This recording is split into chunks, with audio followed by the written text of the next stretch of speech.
Bom dia! Quem tá por aí, vamos chegando. Aqui, doutora Roberta, de Cacoal, Rondônia. Vamos responder algumas perguntas que foram feitas de ontem para hoje. Eu selecionei algumas porque foram muitas, né, turma? Então, assim, eu quero fazer primeiramente, eu coloquei uma mensagem aqui para mim, um lembrete, para dizer para vocês um alerta aos pacientes, aos seguidores, às pessoas assintomáticas, que quer dizer que são pessoas que não têm sintomas de nada com relação. Não vou falar de coronavírus, tá, gente? É com relação à pressão alta, diabetes, problemas renais, tipo insuficiência renal, que são pessoas que têm o rim que não funciona legal, né? Então, para essas pessoas que não sentem nada, qual a importância de tratar? A importância de tratar, eu repito isso demais em consultório e ultimamente eu tenho repetido muito para muitos de vocês. Qual a importância de tratar a pressão alta quando eu não sinto nada? Porque a pressão alta, em algum momento, vai virar um problema de coração. Em algum momento, ela vai virar um problema renal do rim. Então, a pressão alta é a pressão aumentada em todas as artérias do seu corpo, artérias que existem no seu corpo todinho, né? Essa pressão alta, em algum momento, vai deixar a sua artéria deficiente, a sua artéria com problema, e não vai chegar sangue direito, de forma adequada. O sangue não vai chegar de forma adequada ao seu corpo todo, né? Lógico que não vai ser ao corpo todo de uma vez só, mas aos pouquinhos vai faltando, vai ficando ruim os principais, no olho, no coração, no rim.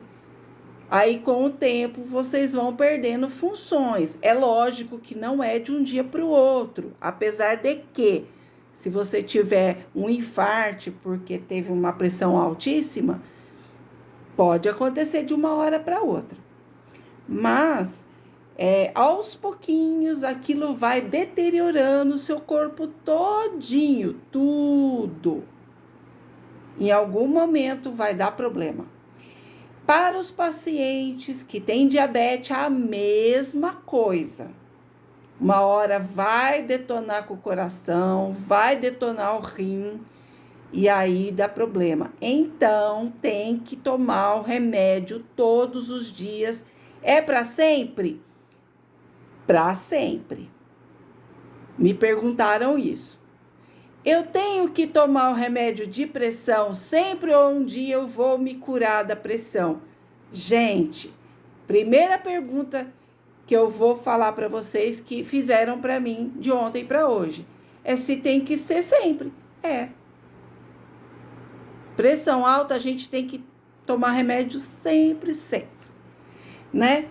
Por exemplo, pacientes que têm insuficiência do rim, no começo, principalmente da insuficiência renal crônica, não precisam de remédio, mas precisam tratar coisas que vêm junto às vezes, tipo a pressão alta, a diabetes, né?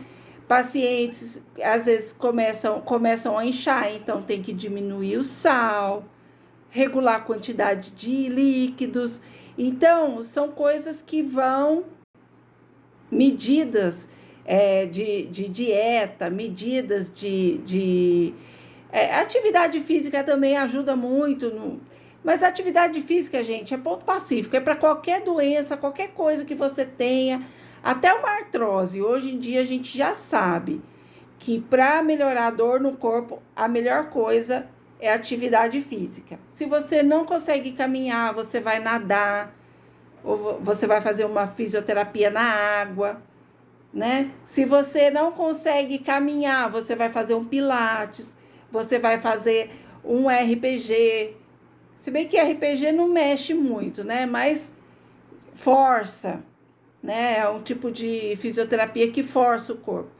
Então, assim, a atividade física, colocar os músculos para funcionar, né? Colocar o corpo para se mexer é super importante para qualquer doença, tudo. Então, dieta e atividade física são coisas que são para sempre e a gente tem que tomar consciência disso. Então, a primeira pergunta que eu escolhi foi essa, que é se tem que tomar para sempre remédio de pressão. Tem, né? E a pergunta que fizeram também, que eu acho super importante, é dor no peito com eletro normal. E aí, o que que faz? Então, o que que acontece, gente? Dor no peito com eletro normal não quer dizer nada, não quer dizer que você não tenha nada no coração, não quer dizer que você não tenha outros tipos de problema de saúde que dão dor no peito. O que quer dizer para o médico o seu eletro normal no momento que ele foi feito ali? Ele vai dizer que não está infartando ali naquele momento. Não quer dizer também que daqui 5 minutos não vai infartar. Então, naquele momento que é feito o eletro, porque o eletro é o momento, né? Então, naquele momento que está sendo feito o eletro, ele vai ver se tem alguma arritmia que de repente você não está sentindo, algum bloqueio que de repente você não está sentindo, alguma coisa que de repente vai aparecer ali e já vai dar uma luz, mas que você não está sentindo, e alguma coisa também que possa estar alertando que não está sentindo, mas vai sentir, né? E se você estiver sentindo alguma coisa, por exemplo, você está lá com aquela dor forte no peito, fez o eletro, não deu nada, tem uma grande chance de repente não ser um infarto. Então, eletro normal não quer dizer nada. E para nós médicos, às vezes quer dizer tudo. Entendeu, gente? Então, é sinal de que tem que investigar, tem que fazer outros exames, às vezes um teste ergométrico, às vezes tem que fazer até uma endoscopia, porque às vezes a dor no peito pode ser um refluxo que vem do estômago, aí tem que ver seu esôfago, seu estômago, né? A dor no peito pode ser um problema de coluna, né? Uma dor que da coluna saem os nervos que vêm aqui para frente, né? Sai lá de trás, faz a volta no tórax e vem cá para frente. Às vezes é uma dor irradiada que veio da coluna, né? Tudo pode. Então, assim, tem que investigar. Eletro normal, dor no peito, eletro normal, é isso. Bom, a outra pergunta que fizeram para mim são quais os tipos e graus de arritmia? Essa pergunta foi feita no Instagram, tá, gente? Eu vou responder lá também. Mas é assim, existem vários e vários tipos de arritmia. Para ficar fácil para vocês, tem arritmias que elas não são tão, assim, que não são uma doença específica, podem estar até relacionadas com estresse, né? São as extrasístoles, principalmente as supraventriculares. Tem coisas que se eu falar para vocês os nomes, às vezes não vai fazer sentido agora, mas para você que está ouvindo e que não tem nada. Mas para quem já tem, às vezes já ouviu falar em arritmia supraventricular. Então tem vários tipos. As extrasístoles são muito comuns, pode dar em quem não tem nada, tá? E vai depender da quantidade, vai depender do tipo, né? Da frequência com que aparece, se elas vêm todas juntas ou se vêm separadas, entendeu? Então, tem vários tipos de arritmia, várias classificações. Tem as ventriculares, que as extrasístoles ventriculares, elas já são um pouquinho mais, a gente tem que colocar um pouquinho mais de atenção, porque elas podem vir todas iguais, mas podem vir de formatos diferentes. Elas podem vir todas agrupadas, que já é uma taquicardia ventricular, então já fica um pouco mais sério. E tem fibrilação atrial, que é uma arritmia que dá muita trombose. Então, uma arritmia séria, que tem tratamento sério, que tem que ser investigada a causa. Então, a arritmia, gente, é um assunto bem complexo, tá? Não dá para esgotar, assim, em 5 minutos. Então, são vários graus e tipos de arritmia, tá? E tem as arritmias que dão morte súbita. Tem graus de arritmia, geralmente são as ventriculares, pode até gerar uma morte súbita, por isso que são muito importantes de serem investigadas, mesmo as mais boazinhas. A gente sempre tem que esgotar tudo ali, investigar bem o coração, investigar bem, porque às vezes a arritmia tem a ver com falta de sais minerais, com falta de alguma vitamina, com falta, às vezes é um problema de hormônio, problema de tireoide, pode dar arritmia. Então, a arritmia está relacionada não só ao coração, mas a uma disfunção, a disfunção de vários sistemas. Então, tem vários tipos, e é mais ou menos isso assim que vocês têm que saber, tá? Outra coisa que perguntaram, né? Se pode fazer atividade física com quem tem arritmia. Então, vai depender do tipo de arritmia, da quantidade, se está tomando remédio, se está compensado, se está bem, se está sentindo bem. Se a pessoa estiver tomando remédio e estiver sentindo bem, não tem problema fazer atividade física, tá? Atividade física é sempre bom. Só que daí o seu cardiologista vai te falar, sua atividade física não dá para ser academia 2 horas por dia. Você vai fazer caminhadas moderadas durante meia hora. Seu médico vai informar qual tipo de atividade fica mais adequado para você, tá?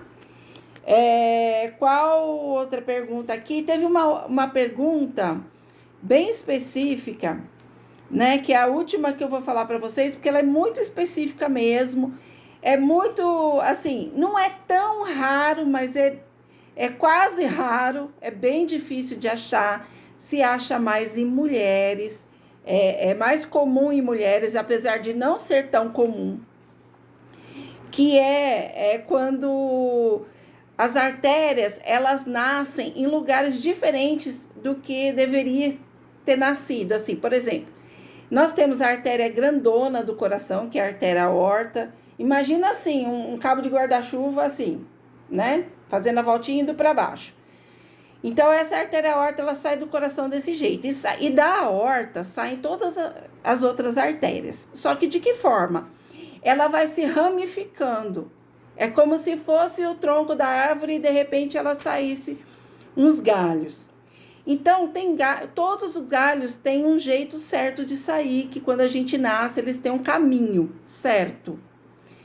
Mas algumas não, algumas passam por lugares que não deveriam, diferentes. Então, no caso da pergunta que me fizeram, a artéria subclávia da paciente, a subclávia direita, ela é aberrante, o que a gente diz, ela é aberrante, ela sai de um caminho diferente. Ela sai da artéria aorta, mas ela sai diferente, ela não sai do tronco braquiocefálico, que da artéria aorta, ela sai tipo um tronquinho que se divide em dois. E um desses dois é a artéria subclávia, que vai para os braços, vai para uma parte do tórax do lado direito. Então, gente, aqui o lado direito. Então, o que acontece? Eu estou trocando aqui, porque eu estou olhando no vídeo. Ela vai para o lado direito de uma forma errada. E ela passa entre a musculatura do esôfago e a musculatura da traqueia, se eu não me engano, a situação dessa paciente. Então, o que acontece? O esôfago, quando a gente engole, né, as comidas e tudo mais, ele é um músculo, ele vai fazendo assim. Ele vai apertar essa artéria que está passando ali. e ela dá circulação para o braço direito. Então, pode acontecer do paciente ter sintomas de dor nessa região, porque falta circulação, assim, né, conforme o movimento ou conforme o grau, né, de espessura dessa artéria, ela pode ser mais apertada ou menos apertada por causa desse trajeto esquisito. Então, isso aí tem que ser graduado na tomografia da paciente ou na ressonância da paciente, e tem que ver se o quanto que isso está dificultando a circulação. Então, se for muito sintomático e se alterar a circulação num ponto do braço não desenvolver direito, de entrar em sofrimento, uma série de coisas, aí tem indicação cirúrgica, mas é raríssimo, raríssimo. Já é uma condição que não é muito comum. E quando ela acontece, ela geralmente não causa sintomas. Então, é de caso a caso, vai depender de cada um, tem que conversar muito bem com o seu médico e ver se seu sintoma tem a ver com aquilo, porque às vezes o sintoma, por exemplo, nesse caso, a paciente foi atrás para saber de uma tosse, né?